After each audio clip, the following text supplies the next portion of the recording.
ശിവം എന്ന് പറയുന്നത്. അപ്പൊ നോക്കൂ, ഈ ലോകത്ത് ശിവനല്ലാത്തതായിട്ട് ഒന്നും തന്നെ ഇല്ല. നമ്മളും ശിവനാണ്.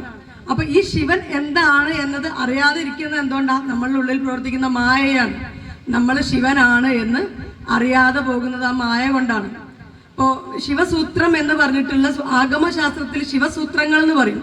ഈ ശിവസൂത്രങ്ങളിൽ പറയും 3 ത്രികങ്ങളായിട്ടാണ് നമ്മൾ ഈ ആചാരത്തിലെ ശിവനെ നമ്മൾ പറയാം.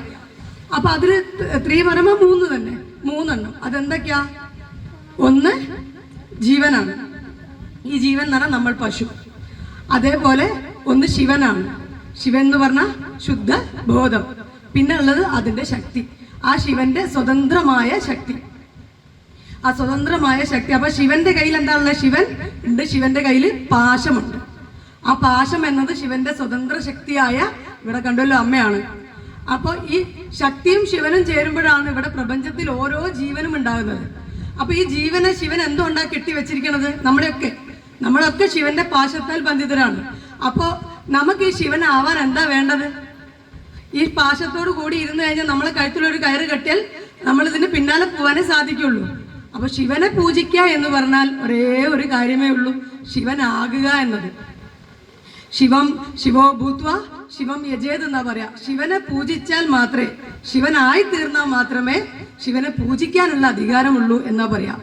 അപ്പോ ബാക്കിയുള്ള ഒരു ദേവതയും നമ്മൾ അങ്ങനെ കേട്ടിട്ടില്ല. ശിവനെ സ്വാംശീകരിക്കാൻ വേണ്ടിയിട്ട് നമ്മൾ ആദ്യം എന്താവണം? ശിവന്റെ ഗുണങ്ങൾ നമ്മൾക്ക് കിട്ടണം.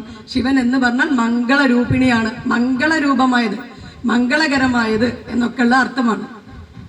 അപ്പൊ നമുക്ക് ഓരോരുത്തർക്കും ഈ ശിവനായി തീരാൻ സാധിക്കും. അതിന് വേണ്ടിയാണ് നമ്മൾ ഈ ശിവരാത്രി വ്രതം ആചരിക്കുന്നത്. ഈ ത്രികങ്ങൾ എന്ന് പറയുന്ന അതേപോലെ തന്നെ നമ്മൾ ഈ ശിവന്റെ കയ്യിലുള്ള പാശം, ആ ജീവനെ എന്താ പറയുക, കഴുത്തിലിട്ട് പിടിച്ചിരിക്കണു എന്ന് പറഞ്ഞാൽ നമുക്ക് അതിന് ശിവനാവാൻ ഒരേ ഒരു മാർഗമുള്ളൂ. അതെന്താണത്? ആ കഴുത്തിൽ